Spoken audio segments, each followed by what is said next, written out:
D'un coup, je me suis senti éjecté de mon corps. Je voyais l'ambulance dans laquelle mon corps se trouvait. Et je me suis sentie dans un état de plénitude alors que j'étais en train d'agoniser. Et dans ce halo lumineux, il y avait des silhouettes. J'ai réintégré mon corps, oui, j'étais à la morgue.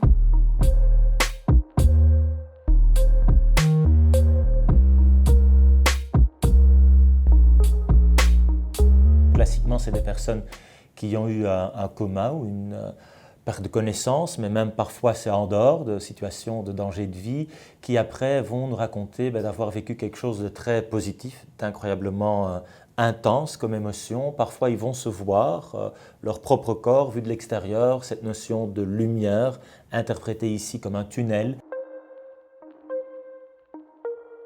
On a des questions bien précises concernant le contenu de l'expérience qu'on va administrer aux personnes qui disent avoir vécu ces expériences de mort imminente. Il y a quelques critères qui concernent donc le contenu et les différentes dimensions et émotions qu'elles ont vécues durant cette expérience de mort imminente.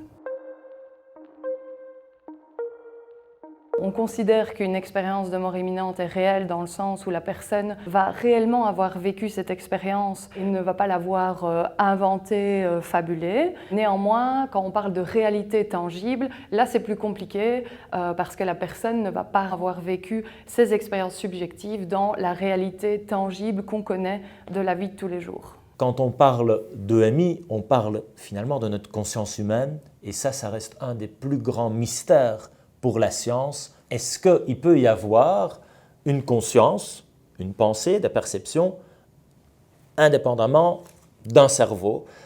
Pour le moment, on n'a pas d'argument, parce que comme scientifique, on veut faire des mesures. Il n'y a pas des mesures d'expérience qui permettent d'aller dans ce sens-là. Pour certains, c'est une preuve qu'il y a l'âme, qu'il y a une conscience en dehors du cerveau et d'autres vont même dire, et de toute manière, on ne pourra jamais l'expliquer.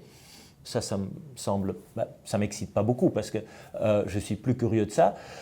Certains de mes collègues vont dire aussi, on a tout compris, c'est quand même un changement au niveau chimique, un manque d'oxygène. Là aussi, je pense que ce serait un peu arrogant de dire, on a tout compris. Non.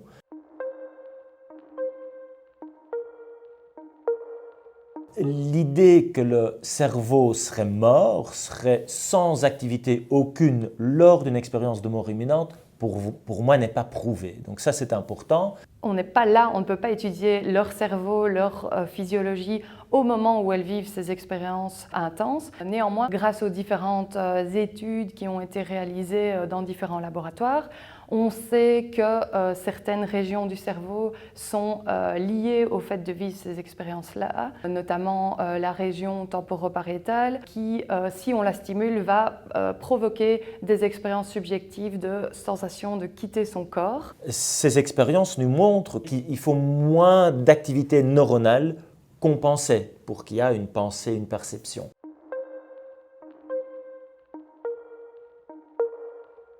Il s'agit d'une croyance et de la liberté de chaque citoyen de donner un sens à cette vie et pour certains ça veut dire une vie après la vie.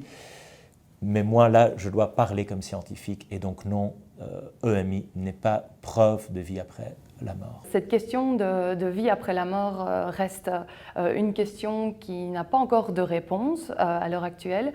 Ça va être difficile pour nous de s'avancer sur la question de vie après la mort, vu qu'ici on a des personnes qui étaient dans un état de mort clinique et non en mort cérébrale.